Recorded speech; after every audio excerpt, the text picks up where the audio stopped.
We're looking at Ruth verses 6 to 14, entitled Decision Time.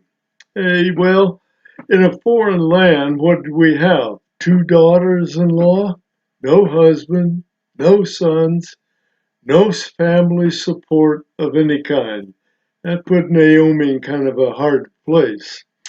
But Naomi is going to hear some good news, at least some good news of God's kindness toward Israel.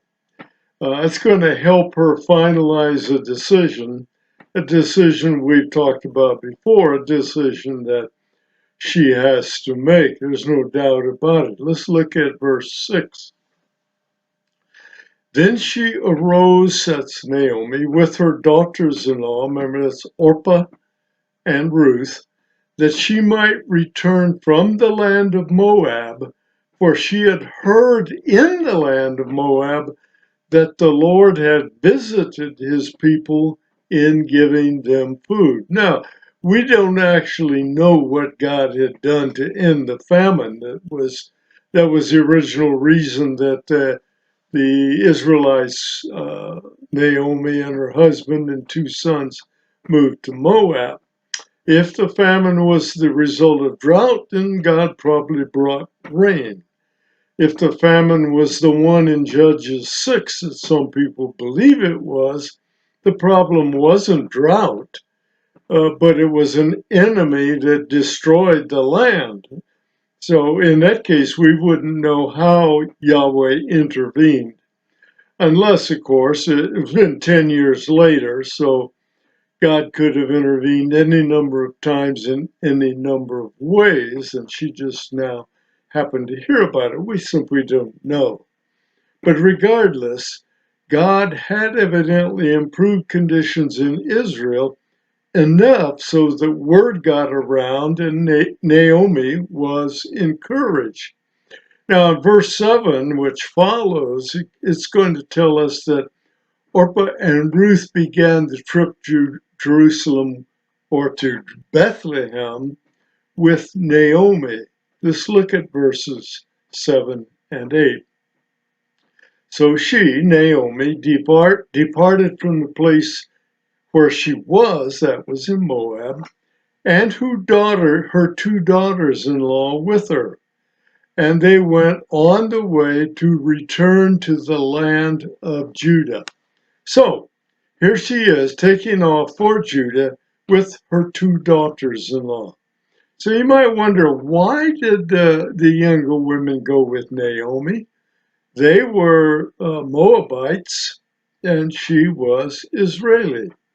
But since she was their mother-in-law, they probably felt a cultural responsibility toward her. And as we'll see in a bit, Naomi was probably someone they cared for anyhow. But accompanying Naomi would have been a big deal for these two women because they would have incurred a heavy cost for moving this way. They'd be leaving their family in Moab as they traveled to Judea. They would come into an ethnically different environment, all Jewish, or at least at this time Hebrew or Israeli. They weren't called Jews yet. As foreign women, they probably would have had much reduced possibility of a second marriage, no husband and no children, most likely. And most of the gods were thought to have a local influence only in that time. So Orpah and Ruth would have been leaving any false gods behind in Moab. Who were they going to worship? And even if they became worshipers of Yahweh, they would face a restriction on worship in the temple. Deuteronomy 23, 3 and 4 tells us about this. It says, no Ammonite or Moabite, that is, no descendants of Lot, shall enter the assembly of the Lord. That would be the tabernacle. None of their descendants, even to the 10th generation, shall ever enter the assembly of the Lord, because, and here's why, they did not meet you, that is the Moabites, and the Midianites were with them. They did not meet you with food and water on the way when you came out of Egypt, the Exodus. And because they hired against you Balaam, the worthless prophet, the son of Beor from Pethor of Mesopotamia, to curse you. So they weren't your friends, guys.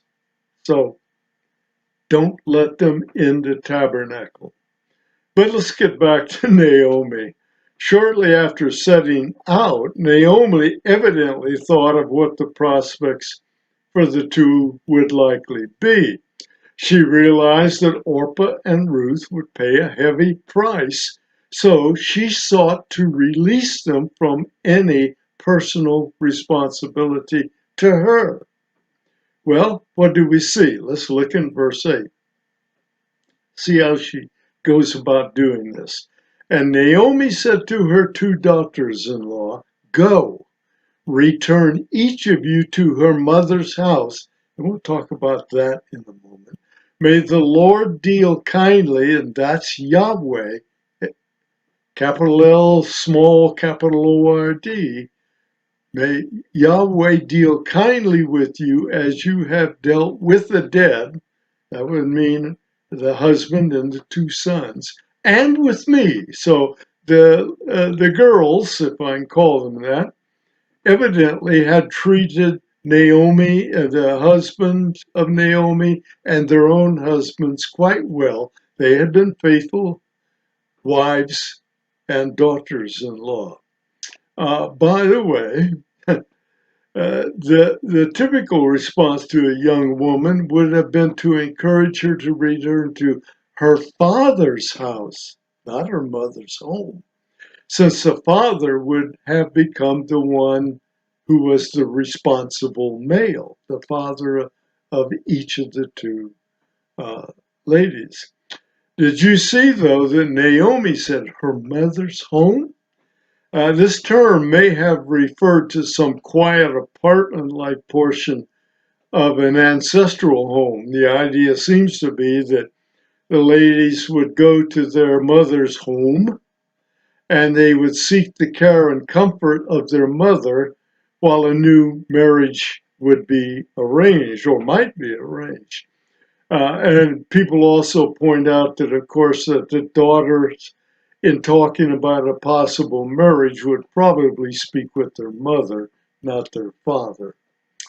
So Naomi released both of them from any responsibility toward her, assuming that both would find new husbands. We see that in verse 9. May the Lord grant that you may find rest, and that rest is a term for finding security in a marriage, each in the house of her husband. So she's saying, I hope you can find a husband and you'll get the security you need in his house. Then she kissed the two, she kissed them, they lifted up their voices and they wept. So they probably mourned and wept, all three of them.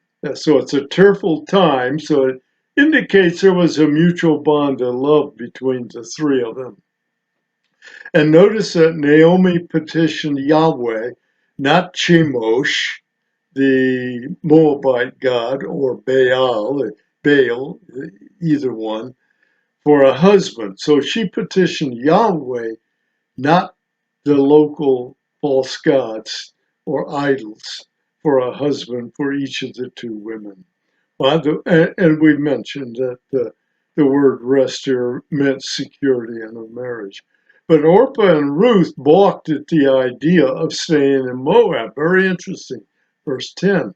They said to her, "No, but we will surely return to you, to your people."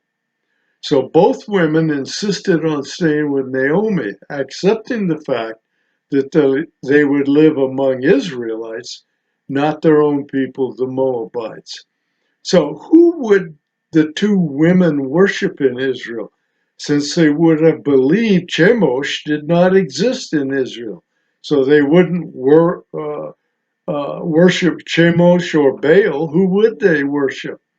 And we find again that uh, uh, their natural expectation would be to worship Yahweh when I get my act together here. But consider this. Verse 25, or chapter 25 of Deuteronomy, verses 5 and 6. When brothers live together and one of them dies and has no son, the wife of the deceased shall not be married outside the family to a strange man. Her husband's brother shall go into her, take her to himself as wife, and perform the duty of a husband's brother to her. And it shall be that the firstborn whom she bears shall assume the name of his dead brother, her dead husband, that his name may not be blotted out from Israel. What was this? This was the notion of a levirate marriage. Levirate marriage. We'll see that in a bit. Naomi refused to accept their response, and she begins to build a case against their desire to stay with her. Verse 11, but Naomi said, return, my daughters. Why should you go with me? Have I yet sons in my womb that they may be your husbands? Again, she's referring to the levirate marriage that we were reading in Deuteronomy just a minute ago. Levir, Levir, is the word for brother-in-law. So levirate is the idea of a brother-in-law taking the husband's place to create offspring for the dead husband so that the family name would continue. So a widow without children was to have the option of marrying a brother-in-law who would produce children in the name of her deceased husband. Again, to continue the family line. That was a standard in Israel. The description of the levirate marriage continues on in Deuteronomy. We're not going to look at it. We'll look at what follows that a little bit later. You might want to take a look at it, though, after the broadcast. On the other note, Genesis 38, if you want to see the effects of the levirate marriage in action, you can go to Genesis 38 and see the mechanism as it played out in the life of Judah and Tamar. Most of you will remember that episode. So what was Naomi saying? She's saying, look, I don't have any other sons, and at my age, I'm not likely to have a son who could enter into a levirate marriage. So levirate marriage does not seem to be a possibility. But Naomi didn't stop there. She continues again with a little more as to why the two should stay in Moab. Verse 12 and 13. Return, my daughters, for I am too old to have a husband. If I said I have hope, if I should even have a husband tonight and also bear sons, would you be willing to wait until they're grown? Would you therefore refrain from marrying? Until that time, of course. Would you therefore refrain from marrying? No, my daughters, for it's harder for me than for you, for the hand of the Lord has gone forth against me. So Naomi is saying, even if I could pull off having another son, the age difference wouldn't favor an arrangement with you girls. You girls would be probably past the age of childbearing before the son would be old enough to be your husband. But look at the last sentence. Remember the last sentence? For it is harder for me than for you. She's old, they're young. For the hand of the Lord has gone forth against me. What is she saying? Remember, Naomi's name is called Pleasant. And in the next session, we're going to see that name be changed by Naomi herself. But she has believed that the sovereignty of the Lord meant he is now her adversary. Why? As sovereign, he is responsible for everything that happens, and she believes all this is stacked against her. So she's saying, God's hand is against me. It's going to be hard for me. You girls go back to Moab. So she's claiming that life's going to be harder because of God's intervention in it. The third time, this is going to be now the third time Naomi suggests the women stay in Moab, and it's going to bring a resolution this time. Look at verse 14. And they lifted up their voices and wept again, likely all three of them. Orpah kissed her mother-in-law, but Ruth clung to her. Here's where we see the choices finally being made. Orpah reluctantly, remember she before said, no, I'm going with you. But the second time around, she reluctantly decided to take Naomi's advice and stay in Moab. But take note that she argued against it before she caved. By the way, I understand there is a Jewish tradition that says that one of Orpah's ancestors was Goliath. Now, how a Moabite just got connected with a Philistine, I don't know, but that supposedly is one of the traditions. But Ruth didn't follow Orpah. Orpah kissed and left. Ruth clung. Now, Naomi's not finished trying to tell Ruth to go back. So far, they both said no. Then Orpah decided to go back. Ruth is still with her. But think about the uncertainty that facing Naomi, not let alone Ruth. Naomi had no idea of the condition around Bethlehem. It's been over 10 years now, except evidently she heard that the famine was over. She knew of no prospects of her remarriage. She's already talked about that. She had no idea of who was alive and who was dead among her relatives from whom she might seek support as a widow. So now what? What would Naomi and Ruth find as they returned to Bethlehem? Well, many of you know what's coming, but stay tuned anyway, because you might see that your memory doesn't recall as much as is there to be remembered.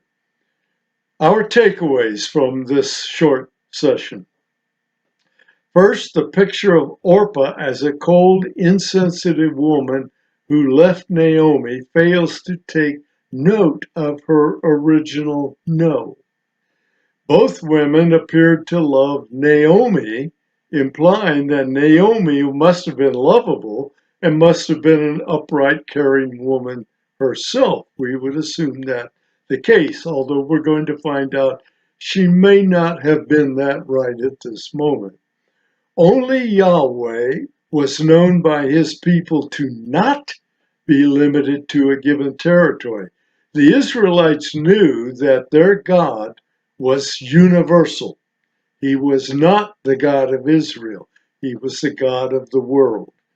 Now, Ruth and Naomi, if they worshiped Chemosh or Baal, would have believed that he was restricted to Moab.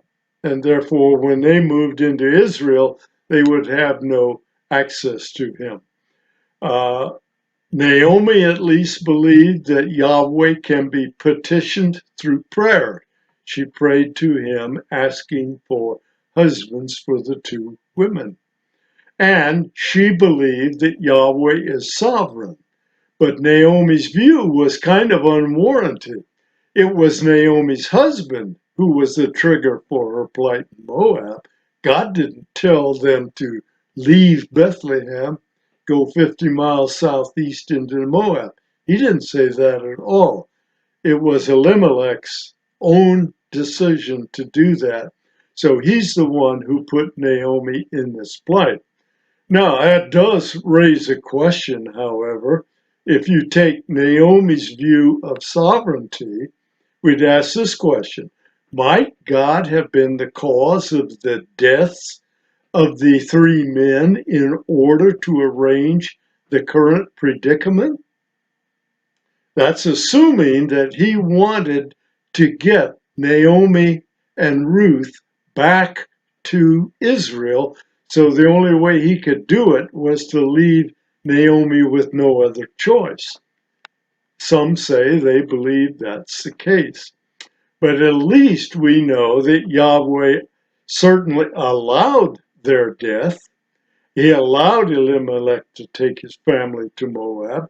And as we'll see, he used the deaths of the three men as part of his own plan for the promised Messiah. Now, next time, we're going to examine the extent of Ruth's loyalty to Naomi and then their return to Bethlehem. Some uncertainty, even if you know the story, you know there's uncertainty about the outcome. We'll see you then. Thank you.